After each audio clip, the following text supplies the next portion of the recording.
What's good, everybody? It's your boy 313JMO, and today we're going to talk about the Lions secondary, but specifically focusing on Desmond, Trufant. And before I start the video, shout out to Andrew.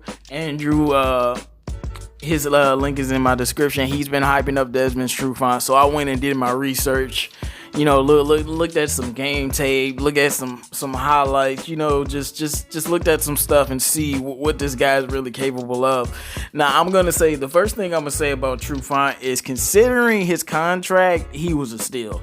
I mean, $21 million over 2 years, $14 million guaranteed, $20 million, $10 million a year for this guy, to me was a steal in the first place. But this is a guy that's always been proven, and he's always been productive throughout his career. So he's one of the best tacklers in the NFL. He had, in 2016, he had literally 0 missed tackles. His missed tackle percentage is some of the highest in the entire league. 2013 was his breakout year, and 2013 was the year he drafted. See, we need a Cuda to have a great year like Trufant did in 2013, to be honest with you. Like, that would be nice. I mean, as you can see here, he had 2 interceptions, 17 passes defended. That's ridiculous. A fumble recovery and a forced fumble, and 70 combined tackles, 55 solo tackles. But as you can see there, he had a great rookie year, and then you can see 16 passes defended, 11 passes defended, 12 passes defended, 12 passes defended, 7 passes defended last year.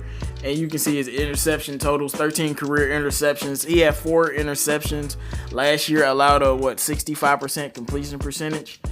But, I mean, he wasn't giving up a lot of yards. He wasn't giving up a lot of yak percentage. And when you look at Trufant, his production since he's been in the NFL has been worthy of a #1 pick. He got selected in the first round by the Falcons. And his production is honestly, it's been worthy of that since the first year he came into the league and was balling. And it's just been consistency.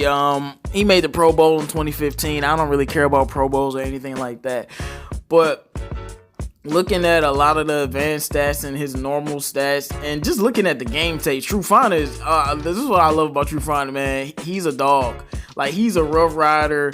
He's a rough rider out there. Look, I know this is a bad comparison. I know Nevin Lawson is garbage. But picture Trufant as the Pro Bowl version of Nevin Lawson. Because one thing I like about Nevin, as trash as he was, is he was a dog. He was scrappy out there. He wouldn't let you run over him, but he still would get flags. Trufant doesn't get any of the flags, but I'm thinking of because Trufant is in like 6'1". I'm thinking, but of the archetype, he's a short corner, that shorter corner that's a dog and that gets interceptions. Like I said, he's way better than Lawson can dream of. But I'm talking about that dog mentality. I won't take that from Lawson. But Trufant is a dog, a pit bull, and we need tough guys in the secondary, and pairing him with a Cuda or a Warrior and Justin Coleman, who's a stud, man. Tracy Walker, another stud guy we got. Deron Harmon. I think him being that veteran presence that's been through those battles. I mean, he didn't play in the Super Bowl, and Atlanta fans to this day still say we didn't have Desmond Trufant, which is why we lost the Super Bowl.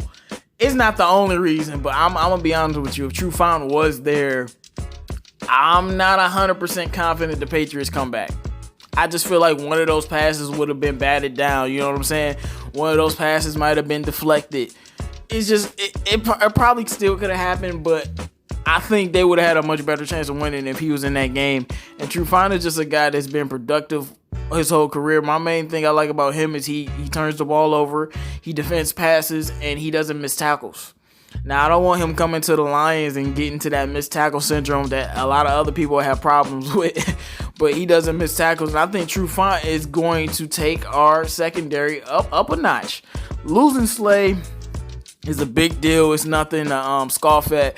But you replace him with a guy that could, he can get close to what Slade. Like, he'll never be a shutdown corner, but he might be our best cornerback. I'm being honest with y'all. I know that people have high expectations of Cuda. I do as well. Very high expectations of Cuda, but I don't know if he's going to come in and be the #1 guy. I think Trufant is going to sadly be the guy guarding the #1 guy, so we're going to have to see how he does. But I think when you look at, he played a lot of man coverage I won't say a lot, but he played enough man coverage in Atlanta. He's specifically like just a man type corner.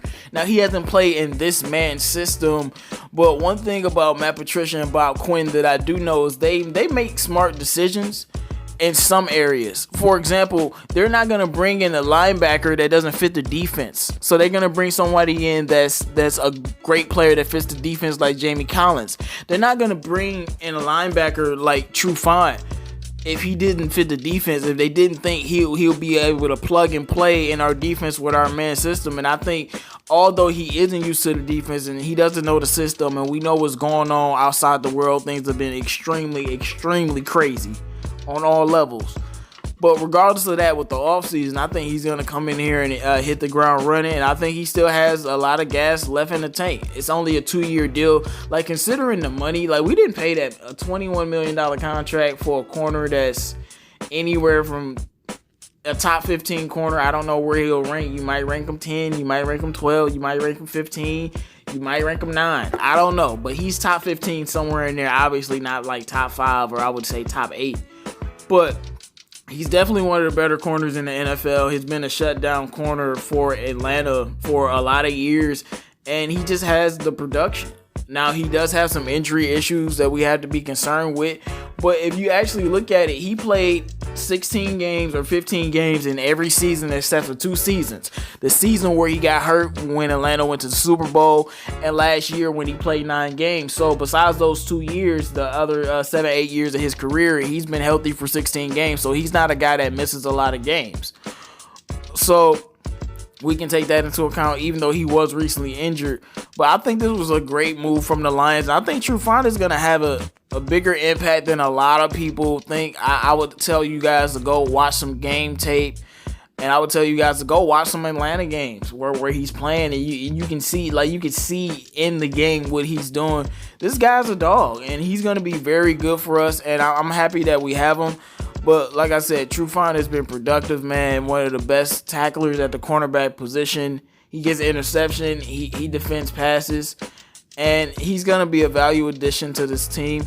I want to know what you guys think about Desmond Trufant. And in addition to the secondary, I will be talking about the secondary because that's what I thought about Tracy Walker. Tracy Walker, Trufant, Okuda, Deron Harmon, all of these guys are going to have a very huge impact. Let me know what you think about what Trufant is going to do. Was it a good move to get him for such a cheaper deal, in my opinion, regarding how talented he is? What do you think Trufant is going to do for our secondary? How good do you think our secondary will be in the future? That's something that we will talk about. It's your boy 313 J-Mo. Make sure you like, comment, and subscribe. I'm out.